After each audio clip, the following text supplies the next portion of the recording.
So let's talk about how death makes life possible. I imagine that if spirituality sought sales advice from Madison Avenue, it would be scare people into dying. This tactic has been working for thousands of years because all we can see of death is that once you die, you aren't here anymore. This creates deep fear. There has never been a time when people weren't desperate to know what lies on the other side of life. But what if there is no other side? Perhaps death is only relative, not a total change. After all, each of us is dying every day, and the moment known as death is really just an extension of this process. St. Paul spoke of dying unto death, by which he meant having such strong faith in the afterlife and the salvation promised by Christ that death lost its power to generate fear. Yet dying unto death is also a natural process that has been going on in cells for billions of years, in our body cells, for billions of years. Life is intimately entwined with death, as you can observe every time a skin cell is sloughed off. This process of exfoliation is the same as a tree dropping its leaves. The Latin word for leaf is folio, and biologists tend to think of death as a means of life to regenerate.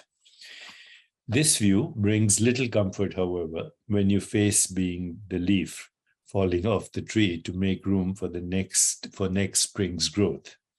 Rather than discussing death in impersonal terms, I'd like to focus on your death, the supposed end of the you who is alive at this moment and wants to remain so.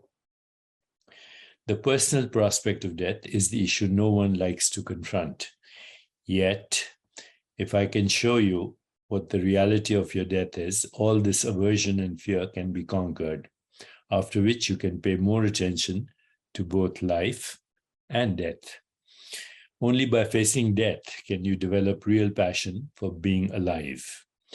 Passion isn't frantic. It isn't driven by fear. Yet right now, at an unconscious level, most people feel they are snatching life from the jaws of death. Frantic with the knowledge that their time on earth is so brief.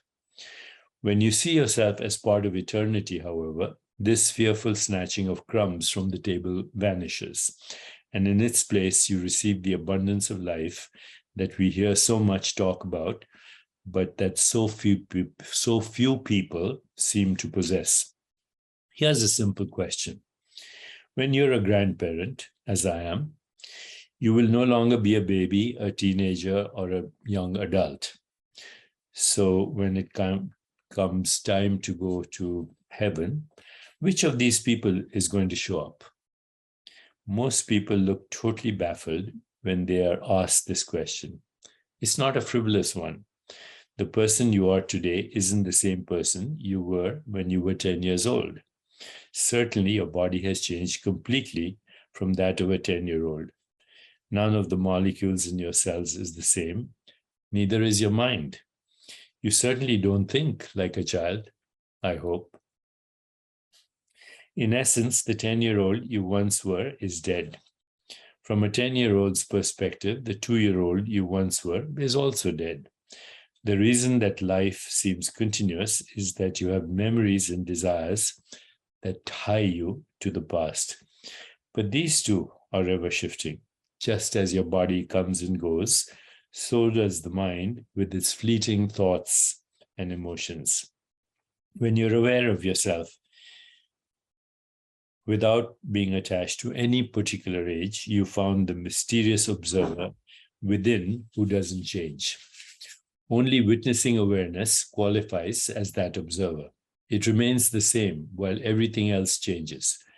The witness or observer of experience is the self to whom all experiences are happening. It would be futile to hold on to who you are at this moment in terms of body and mind.